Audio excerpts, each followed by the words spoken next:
بسم اللہ الرحمن الرحیم نحمدہ ونصلی علی رسولہ الکریم۔ اللہ تعالیٰ نے قرآن پاک کے اندر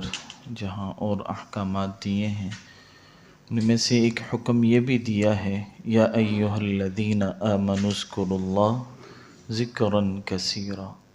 کہ اے ایمان والو کثرت سے اللہ کا ذکر کیا کرو۔ اور اگلی آیت ہے، فرمایا وَسَبِّحُوهُ بُكْرَةً وَأَصِيلًا، صبح شام اللہ کی تسبیح بیان کیا کرو۔ قرآن کی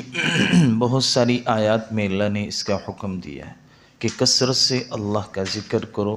اور صبح شام اللہ کی تسبیح بیان کیا کرو۔ تو یہ ہے کہ ہمیں کثرت سے اللہ کا ذکر کرنا چاہیے، صبح شام کی تسبیحات ہمیں ضرور کرنی چاہیے۔ اللہ کے نبی صلی اللہ علیہ وسلم خود بھی اس کا اہتمام فرماتے تھے، ایک ایک جگہ پر آپ 70 مرتبہ بیٹھ کر استغفار کیا کرتے تھے، ایک جگہ پر بیٹھے 70 مرتبہ استغفار کرتے، پھر وہاں سے آپ اٹھا کرتے تھے۔ قرآن میں اللہ نے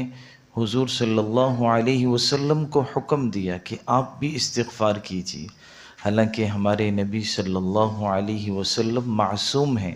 ان سے گناہ ہی نہیں ہو سکتا، پھر بھی انہیں کہا جا رہا ہے کہ آپ بھی استغفار کیجیے۔ تو جو ہم جیسے لوگ قدم قدم پر گناہ کرتے ہیں تو ہمیں کتنا استغفار کا جو ہے اہتمام کرنا چاہیے۔ اور اسی طرح حدیث میں آتا ہے کہ کل قیامت کے دن اعلان ہوگا، ینادی مناد یوم القیامہ این اولو الالباب، حدیث میں ہے کہ کل قیامت کے دن ایک آواز دینے والا آواز دے گا کہ عقل مند لوگ کہاں ہیں؟ تو پوچھا جائے گا من ای اولی الالباب ترید، عقل مند لوگوں سے کون لوگ مراد ہے؟ تو جواب یہ دیا جائے گا، قرآن کی آیت ہے الذین یذکرون اللہ قیاما وقعودا وعلی جنوبہم، کہ وہ لوگ مراد ہیں جو کھڑے اور بیٹھے لیٹے ہر حال میں اللہ کا ذکر کیا کرتے تھے، وہ لوگ مراد ہیں۔ وَيَتَفَكَّرُونَ فِي خَلْقِ السَّمَاوَاتِ وَالْأَرْضِ، آسمان اور زمین کی تخلیق میں غور و فکر کیا کرتے تھے، اور اس بات پر پہنچتے تھے ربنا ما خلقت ھذا باطلا، کہ آپ نے یا اللہ اس سارے نظام کو بے فائدہ تو نہیں پیدا کیا، سبحانک، آپ کی ذات پاک ہے، فقنا عذاب النار، ہمیں جہنم کی آگ سے بچا دیجیے۔ فرمایا عقید لہم لواء، ان لوگوں کے لیے ایک جھنڈا بنایا جائے گا اور ان سے کہا جائے گا فاتبع القوم لواءہم، اس جھنڈے کے پیچھے چلو، ادخلوها خالدین، اور ہمیشہ کے لیے جنت میں داخل ہو جاؤ۔ اتنی بڑی بات ہے۔ تو بھائیو، ذکر کے لیے وضو ہونا بھی شرط نہیں ہے، بہتر ہے وضو ہو آپ کا، لیکن کوئی ضروری نہیں ہے، اگر وضو نہیں ہے تو آپ ذکر نہیں کر سکتے، اور اس کے لیے بیٹھنا ضروری نہیں ہے۔ قرآن کہہ رہا ہے بیٹھے لیٹے کھڑے ہر حال میں اللہ کا ذکر کرتے ہیں، تو ہم چلتے پھرتے اپنے کام پہ جاتے ہوئے آتے ہوئے جو ہے لیٹے ہوئے بستر پر، حدیث میں آتا ہے کہ وہ لوگ کل قیامت کے دن اعلان ہوگا، وہ لوگ کہاں ہیں جو دنیا کے نرم نرم بستروں پر اللہ کا ذکر کیا کرتے تھے۔ تو اس لیے بھائی ہم ذکر کا اہتمام کریں۔ ایک حدیث کتنی فضیلت پر مبنی ہے، اللہ کے نبی نے فرمایا، حضرت ابن عباس فرماتے ہیں من عجز منکم عن اللیل ان یکابدہ،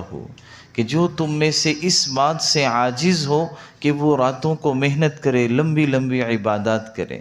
وبخل بالمال، اور بخل کی وجہ سے مال بھی نہ خرچ کر سکتا ہو، یعنی نفلی صدقات بھی نہ دیتا ہو، اور فرمائے وَجَبُنَ عَنِ الْعَدُوِّ أَن يُجَاهِدَهُ، اور بزدلی کی وجہ سے جہاد میں بھی نہ جاتا ہو، فَلْيُكْثِرْ ذِكْرَ اللَّهِ، تو اسے چاہیے کہ وہ کثرت سے اللہ کا ذکر کیا کرے۔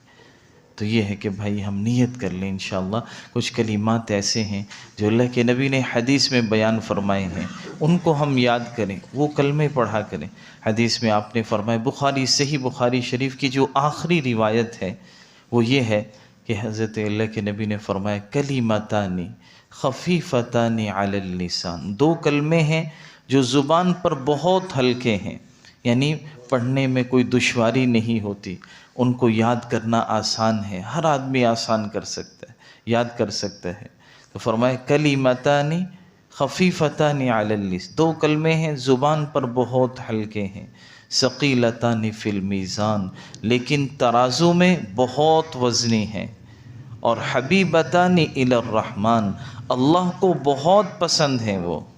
فرمایا وہ دو کلمے کون سے ہیں؟ سبحان اللہ و بحمدہ سبحان اللہ العظیم، یہ دو کلمے، تو ان کو ہم کثرت، فرمایا یہ دو ہی کلمے ایسے ہیں کہ ساری کائنات کو انہی دو کلموں کی وجہ سے رزق دیا جاتا ہے۔ اور ایک موقع پر آپ نے فرمایا احب الکلام الی اللہ اربعون، چار کلمے ایسے ہیں جو اللہ کو بڑے محبوب ہیں، سبحان اللہ والحمد للہ ولا الہ الا اللہ واللہ اکبر، یہ چار کلمے اللہ کو بہت پسند۔ حدیث میں عجیب بات آتی ہے، اللہ کے نبی نے فرمایا لیس یتحسر اہل الجنۃ الا ساعۃ مرت بها لم یذکر اللہ تعالی، فرمایا اہل جنت یعنی ایمان والے جو جنت میں پہنچ جائیں گے،